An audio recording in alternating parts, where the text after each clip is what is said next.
histórico de uma sociedade diferenciada. É a Terra Sem Males. Foram 160 anos entre os séculos 17 e 18 de desenvolvimento e expansão das missões jesuíticas na América do Sul, levando à formação de 30 povos que viveram de forma cristã. Alguns historiadores equiparam esta forma de convívio com o regime comunista. As ruínas remanescentes das missões, patrimônio histórico da humanidade pela Unesco desde 1983, estão distribuídas pelo Paraguai, Argentina e Brasil, região entrecortada pelos rios Paraná e Uruguai, formando a base do chamado Circuito Internacional das Missões. Praticamente cruzamos o estado do Rio Grande do Sul inteiro para chegar até aqui. Estamos no pórtico da cidade de São Miguel das Missões e aqui a gente já começa a ver referências deste tempo que marcou a história. Nesta pequena cidade, São Miguel das Missões, a 483 quilômetros da capital Porto Alegre, está a grandiosidade arqueológica missioneira do Brasil. Nessa redução encontramos a fachada da igreja de São Miguel Arcanjo praticamente na íntegra. Cerca de 100 homens trabalharam de sol a sol durante 10 anos para erguer essa obra arquitetônica. As missões, também chamadas reduções, eram aldeamentos indígenas organizados e administrados por jesuítas vindos da Europa para a cristianização de índios, que acabou servindo também como postos de fronteira do mundo espanhol. Os índios guaranis, em 1626, aqui nessa região, quando foram encontrados, eles estavam no Neolítico, ou seja, na idade da pedra polida. Rapidamente, eles deram um grande salto e começaram a viver no pleno barroco europeu. Neste período, houve um processo de desenvolvimento muito importante, tanto industrial como cultural e social. Só essa região dos Sete Povos tinha um PIB 5 vezes maior do que o PIB da Grande Buenos Aires naquele mesmo período, nos anos 1700. Muitos elementos da tradição do Rio Grande do Sul têm sua origem na convivência entre jesuítas e índios guaranis. Ficou o jeito de ser das pessoas, o que os guaranis chamam de nenderecô, né? É o jeito de ser, o modo de ser. O povo guarani está vivo, não só na aldeia, mas também está vivo nas pessoas, está vivo no bairro, na vila, nos pobres do sul do Brasil. Está também, como herança nossa, todo aquele período, o gado, que fez toda a economia do Rio Grande do Sul, que fez as charqueadas no Rio Grande, que fez o tropeirismo no Brasil. Ficou também o churrasco, que é exatamente daquele mesmo gado, introduzido em 1634 pelos jesuítas, e que o jesuíta não admitia que os índios comessem aquela carne crua, e que obrigava eles a colocar num espeto, passar no fogo e comer. E ali nasce o churrasco do gaúcho. E por último, uma tradição daí milenar, de mais de 8.000 anos, que é o uso da erva mate, pelos caciques e pajés no início, até a chegada dos jesuítas, e depois socializando com a tribo, e hoje, obviamente, socializando não só com o Rio Grande do Sul, mas todo o Brasil e o mundo inteiro, que hoje toma chimarrão do nosso modo, ou mesmo através dos chás.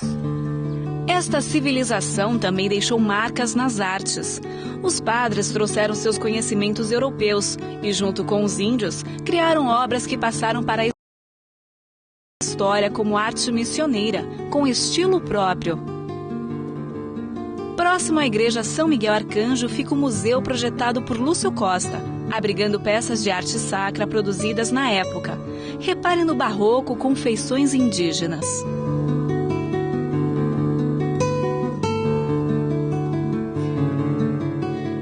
Cerca de 200 guaranis vivem hoje em uma reserva a 30 quilômetros daqui. Alguns deles frequentam as ruínas para vender artesanato. E a cerca de 1 quilômetro de distância, mais ou menos, tem a fonte missioneira, que era a fonte utilizada naquela época. E hoje em dia tem moradores que vêm buscar água da fonte.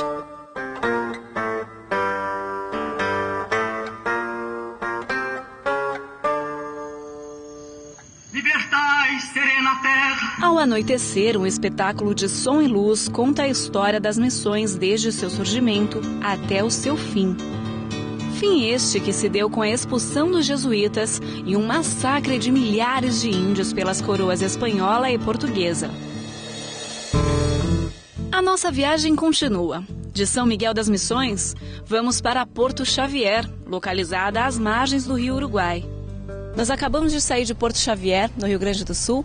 Vamos chegar a São Xavier, já na Argentina, para conhecer as ruínas de San Inácio.